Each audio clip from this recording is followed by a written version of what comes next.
SPX 52-week high. The bull has ripped for 4 weeks in a row. This is the counter trend. This is the big reversal in April. That was a lot of money made going down. Now we are at all-time highs and we're overbought.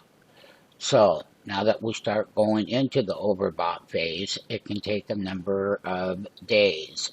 Usually 5 trading days is a good place to start. That's 1 week. So we're at the highs. We are overbought. Now, overbought can last for a week. And it can, because the market is very, very strong.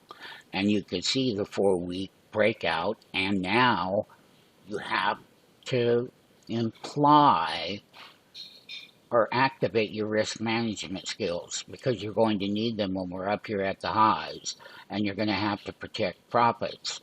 Sign up for that free 5-day trial, SPX weekly bull run. Stay tuned. There's a lot of volatility coming.